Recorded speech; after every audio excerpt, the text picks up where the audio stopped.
السلام علیکم ورحمۃ اللہ وبرکاتہ۔ میں آپ لوگوں کو سورۃ الفجر کا بقیہ ترجمہ اور خلاصہ بیان کروں گی۔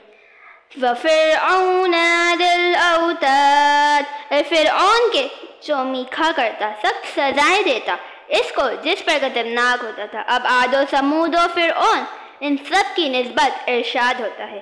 الَّذِينَ طَغَوْا فِي الْبِلَادِ، جنہوں نے شہروں میں سرکشی کی اور معصیت و گمراہی میں انتہا کو پہنچے اور عبدیت کی حد سے گزر گئے۔ فَأَكْثَرُوا فِيهَا الْفَسَادَ، پھر ان میں بہت فساد پھیلایا، کفر اور قتل اور ظلم کر کے۔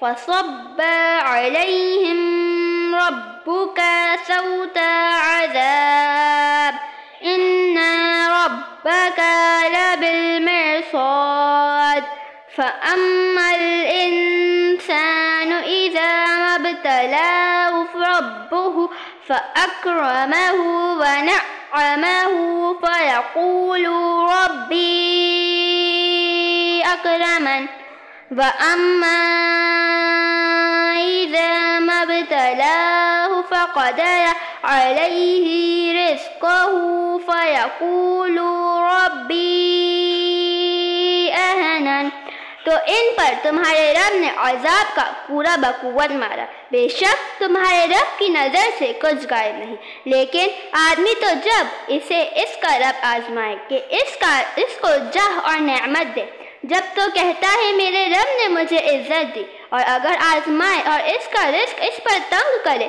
تو کہتا ہے میرے رب نے مجھے خوار کیا۔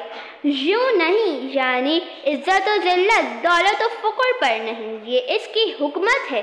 کبھی دشمن کو دولت دیتا ہے، کبھی بندہ مخلص کو فقر میں مبتلا کرتا ہے۔ عزت و ذلت طاعت و معصیت پر ہے، کفار اس حقیقت کو نہیں سمجھتے۔ کَلَّا بَل لَّا تُکْرِمُونَ الْیتیم، بلکہ تم یتیموں کی عزت نہیں کرتے اور باوجود دولت مند ہونے کے ان کے ساتھ اچھے سلوک نہیں کرتے اور انہیں ان کے حقوق نہیں دیتے جن کے وہ وارث ہے۔ مقاتل نے کہا کہ امیہ بن خلف کے پاس قدامہ بن مظعون یتیم تھے، وہ انہیں ان کا حق نہیں دیتا تھا۔ وَلَا تَحَاضُّونَ عَلَىٰ طَعَامِ الْمِسْكِينِ وَتَأْكُلُونَ التُّرَاثَ أَكْلًا لَمًّا، اور آپس میں ایک دوسرے کو مسکین کے کھلانے کی رغبت نہیں دیتے اور میراث کا مال حق کھاتے ہو، اور حلال و حرام کا امتیاز نہیں کرتے اور عورتوں اور بچوں کو ورثہ نہیں دیتے، ان کے حصے خود کھا جاتے ہو۔ جاہلیت میں یہی دستور تھا۔ جزاک اللہ خیرا۔